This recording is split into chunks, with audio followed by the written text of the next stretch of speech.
So now we will move towards some formulae which you have already studied in class 10th. Actually these formulae will be used in your exercise when you will solve your exercise. Distance between points x1, y1 and x2, y2. Distance formula class 10 में आपने पढ़ा था, that is equal to under root x2 minus x1 whole square plus y2 minus y।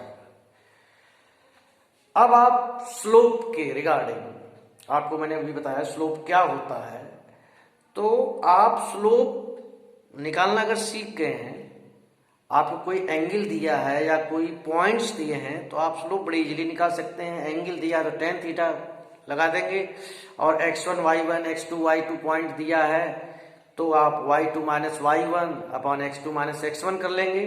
या कोई दो line दी हैं तो उसको आप y is equal to mx plus c के फॉर्म में लिख लेंगे, स्टैंडर्ड फॉर्म में, और आप दोनों लाइन्स का स्लोप निकाल सकते हैं कंपैरिजन करके y is equal to mx plus c से। उसी suppose two lines have slope m1 and m2, दो लाइन है जिनका स्लोप है m1 and m2। If lines are parallel then their slope will be equal, means m1 is equal to m2, and if lines are perpendicular then slope of first line will be equal to negative reciprocal of second line, means m1 is equal to minus 1 upon m2. What does it mean? m1 into m2 is equal to minus 1। Class 10th में आपको सिखाया गया था कि if you have been provided 3 points x1 y1 x2 y2 x3 y3, जैसे कि मैंने यहां पर लिखा है 3 पॉइंट्स दिए गए हैं, तो you have how will you prove that the given points are collinear. तो आप क्या किया करते थे क्लास 10th में? You just use to calculated 3 distances, 3 distance आप निकाला करते थे, A B B C and A C, and जो लॉन्गेस्ट डिस्टेंस होता था that was if that distance is equal to sum of two smaller one, सबसे बड़ा वाला जो डिस्टेंस है अगर बाकी दोनों छोटे के सम के बराबर आ जाए तो आप डिक्लेयर कर देते थे गिवन लाइन्स आर कोलिनियर। लेकिन यहां पर आप कुछ नया सीखने जा रहे हैं, we will prove collinearity of straight lines with the help of their slopes। हम जो लाइन दिए हैं उनका जो 3 पॉइंट दे रखे हैं, आप ए बी का स्लोप निकाल लीजिए। Now the question is how we will calculate the slope of A B.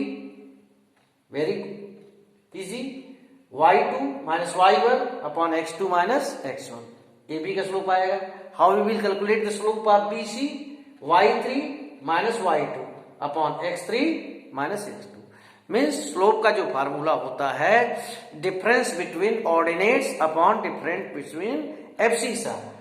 अब अगर ये दोनों स्लोप इक्वल आ जाते हैं, सो what, these 2 lines are parallel, means A B is parallel to B C, but B is a common point, B एक common point है, so A B and C lie in a straight line, means A B and C 3 points are collinear. इसी तरह parallelogram special places हुआ करते थे, आपके class 10th में आपने सीखा था डिस्टेंस फार्मूला से जिसको आप किया करते थे। आपको किसी पैरेललोग्राम के वर्टेक्स दिए हैं and suppose you have been provided vertex of any quadrilateral, you have to prove that given quadrilateral is a parallelogram. How will you prove it? Very simple, class 10th में मैंने आपको सिखाया था कि A B distance must be equal to D C, A D must be equal to B C and diagonal should not be equal to each other। in case of parallelogram मैंने आपको सिखाया था कि opposite sides are equal and diagonals are not equal, और opposite sides are equal and diagonals are equal rectangle का case होता है। Square के केस में क्या हुआ करता था? स्क्वायर के केस में आपको सिखाया गया था कि all sides are equal and diagonals are also equal। in case of rhombus all sides are equal and diagonals are not equal। यहां मैं आपसे पैरेललोग्राम के रिगार्डिंग बात कर रहा हूं। We are going to prove that given quadrilateral is a parallelogram with the help of the concept of slope. Slope के concept से आप ए बी का स्लोप निकालिए। स्लोप ऑफ ए बी अगर इक्वल टू आ जाता है स्लोप ऑफ डीसी, अगर ए बी का स्लोप डीसी के इक्वल आ जाता है, इसका मतलब क्या हुआ? इसका मतलब ये हुआ कि A B is parallel to DC. मैंने अभी बताया if lines are parallel m1 is equal to m2। So similarly if slope of AD is equal to slope of BC, AD parallel to BC। आपने prove कर दिया कि opposite sides are parallel. So in a quadrilateral if opposite sides are parallel then is definitely a parallelogram. अब अगर यहां पर rectangle का case होता तो आप क्या करते? आपको पैरेलल प्रूफ करने के साथ साथ एक काम और करना पड़ता। This line A B is parallel to DC and AD is parallel to BC, ये तो पैरेललोग्राम हो गया। अब आपको प्रूफ करना पड़ता कि each every angle of given quadrilateral is of measure 90 degree. So आप ए बी का स्लोप निकालते एंड एडी का, ए बी का स्लोप निकालते एंड एडी का। अगर रेक्टेंगल होता तो product of the slope of A B into slope of AD equal to क्या था? -1। क्यों? क्योंकि A B is perpendicular on AD, यानी अपोजिट साइड्स के स्लोप इक्वल प्रूफ कर आपने ये प्रूफ कर दिया कि अपोजिट साइड्स आर पैरेलल। फिर ये मल्टीप्लाई क्यों किया? Slope of A B into slope of AD, क्योंकि आपको ये भी प्रूव करना था कि हर एंगल इस क्वाड्रिलेटरल का 90 डिग्री है, तभी ये रेक्टेंगल आप प्रूव कर पाएंगे। सिमिलरली ये is the case of right angle triangle. Right एक कोई ट्रायंगल दिया है and you have to prove that the given triangle is right angle triangle. How will you prove it? आपको 3 स्लोप निकालने पड़ेंगे। How many slopes? 3 slopes, because they are 3 sides. So if the product of any slope, किन्हीं 2 slopes का product अगर -1 आ जाए, so what does it mean? These 2 sides are perpendicular to each other. किसी triangle के vertex दिए हुए हैं तीनों, तो आप 3 साइड्स होंगे तो तीनों साइड्स का आप स्लोप निकाल लीजिए, m1, m2, m3। And if the product of m1 into m2 or m2 into m3 or m1 into m3 किसी का भी प्रोडक्ट इज इक्वल टू -1 आ रहा है, this mean the angle between any 2 sides of a triangle is 90 degree, so it is a right angle triangle. Okay, again the same thing which you have studied in class 10। If the vertices of a triangle are given to you, x1 y1, x2 y3 y2 and x3 y3. What will be the area of triangle? Half x1 y2 minus y3, x2 y3 minus y1, x3 y1 minus y2। पहले आप पढ़ चुके हैं।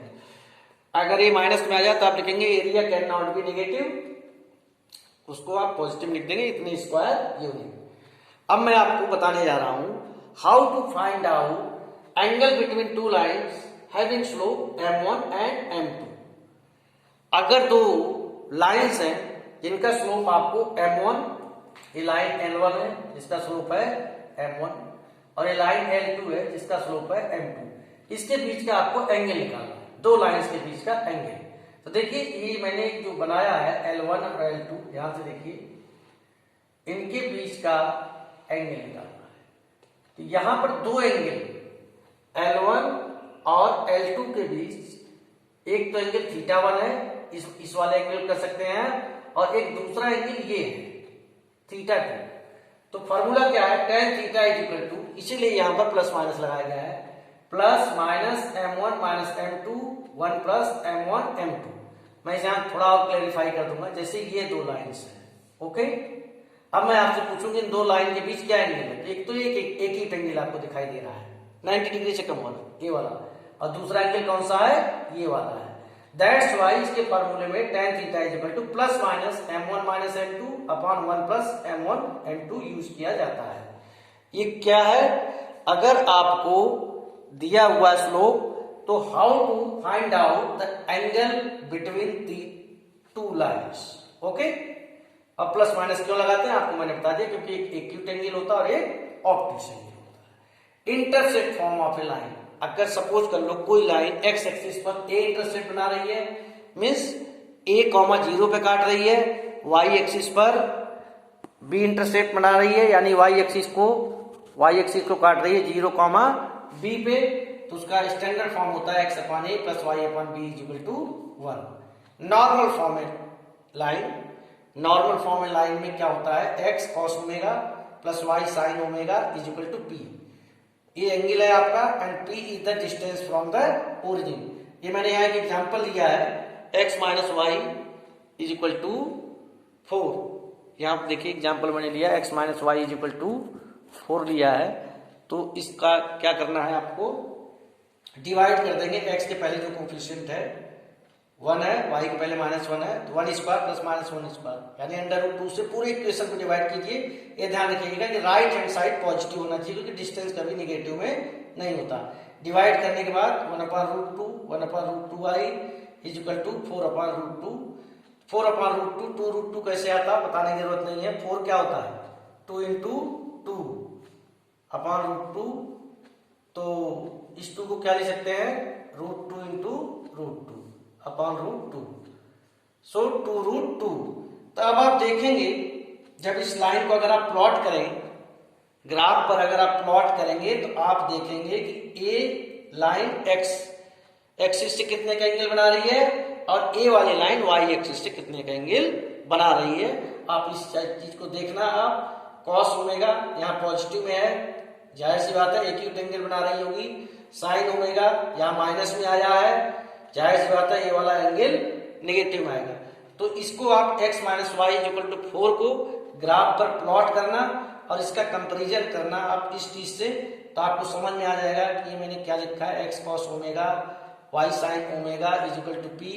आगे और भी discussion होंगे, और भी टॉपिक्स दिए हुए हैं, लेकिन मैं चाहता हूं कि जो चीजें आपको बताई जा रही हैं, अभी मेरा ज्यादा एम्फेसिस बेसिक्स पे है, जो बेसिक चीज हैं, जो कि ये सारी चीजें मैं आपको पहले बता चुका हूं कि trigonometry, straight lines, conic section, limit and derivative, ये सारे chapters, introduction to three dimensional geometry class 12th में आपके लिए बहुत इंपॉर्टेंट है। वैसे तो आपको हर चैप्टर पढ़ना है, because you have to appear in your competitive exams also, but these 5 चैप्टर्स will play very important role in class 12th. So you have to learn all basic concepts, all formulae. We will go through the solution of exercise also, but before that we have to go through the all basic concepts, all formulae of this chapter. आप सीधे सीधे केवल solution पे jump मत कीजिए। First of all समझो क्या चीज होती है, स्लोप क्या होता है, इंटरसेप्ट क्या होता है, डिफरेंट फॉर्म्स ऑफ लाइंस क्या होती हैं और इनको कैसे किया जाता है, उसके बाद हम एक्सरसाइज पर आएंगे। आई होप आप सभी लोग अपना सेल्फ स्टडी को टाइम दे रहे होंगे और मैं जो वीडियो यहाँ से पोस्ट कर रहा हूँ आप इसको देख रहे होंगे, और जो भी आपको अगर डाउट आता है तो आप मुझे व्हाट्सएप करेंगे। I will give you the explanation of your doubts. Thank you.